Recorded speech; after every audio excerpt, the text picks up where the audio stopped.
ikraam tahliil faarax oo ka tirsaneyd hay'adda sirdoonka iyo nabad sugidda Soomaaliya ee NISA sidoo kalena ka soo shaqaysay guddoonka gobolka Banaadir xafiiskiisa ayaa ahayd labadii maalin ee la soo dhaafay ciwaanka warka ugu weyn ee Soomaaliya laakiin ikraam oo aan lahaynin raq iyo ruux ayaa hay'adda NISA ee dowladda federaalku ay xaqiijisay inay gacanta u gashay al-shabaab kadibna ay dileen ehelada ikraam ayaa iyaguna si cad u diiday jiritaanka warka NISA ka yimid waxayna sheegeen inay la xiriireen dad ka tirsan kooxda dilka lagu eedeeyay isla kooxdu way iska bari yeeshay warkan war lagu baahiyay warbaahinteedana waxayse ku sheegtay inaysan war u haynin xaaladda gabadhaasi ra'iisul wasaaraha Soomaaliya injineer Maxamed Xuseen Rooble isaguna si cad ayuu u sheegay inuusan ku qancin warka NISA ka yimid wuxuu saqiray inuu si dhow ula socday dhammaan dhacdada waqti ku filan uu siiyay NISA laakiin 24 saac ka hor ra'iisul wasaaraha Soomaaliya injineer Maxamed Xuseen Rooble waxa uu agaasimaha sirdoonka iyo nabad sugidda qaranka u qabtay inuu ku soo gudbiyo faahfaahin dheer oo dhammaystiran laguna qanci karo oo la xiriirta kiiska dhimashada ikraam tahliil oo ahayd sargaale ka tirsan hay'adda nabad sugidda qaranka waxaanu ogaanay macluumaadka la xiriira in warqad uu ka timid xafiiska sirdoonka iyo nabad sugidda qaranka gaar ahaan agaasimaha Fahad Yaasiin lagu socodsiiyay ra'iisul wasaaraha Soomaaliya injineer Maxamed Xuseen Rooble waxa kale oo ogeysiin la siiyay wasiirka amniga gudaha gudoomiyaha golaha shacabka iyo sidoo kale madaxweynaha Soomaaliya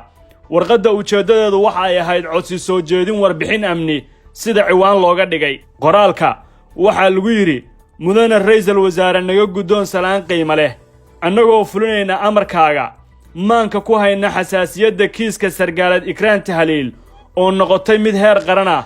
gudanayna waajibaadka naga saaran amniga qaranka fahamsanna in dhacdadan ay si toos ah iyo si dadbanba u qusayso xafiisyo iyo hay'ado kala duwan oo dawladda ka wada tirsan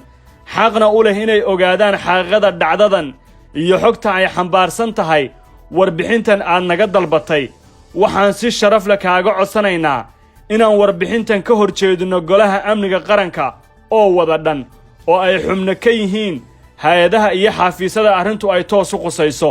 ayaa lagu yiri qoraalka ka yimid Fahad Yaasiin waxa kale oo isla qoraalka lagu yiri si taasi ay u fusho hay'adda nabad sugidda iyo sirdoonka qaranka waxay cod rasmi ah u dirtay madaxweynaha jamhuuriyadda federaalka ah inuu fursad noo siiyo qabsoomidda shirka amniga qaranka maadaama uu yahay gudoomiyaha golaha amniga qaranka ahna taliyaha guud ee ciidamada qalabka sida ayaa lagu yiri tuducda dhexe ee qoraalka waxa lagu soo gabagabeeyay qoraalkan oo hal boga mudane ra'iisul wasaare waxaan ku kalsoonahay inaan la wadaagayno golaha warbixin buuxda oo daah u furaysa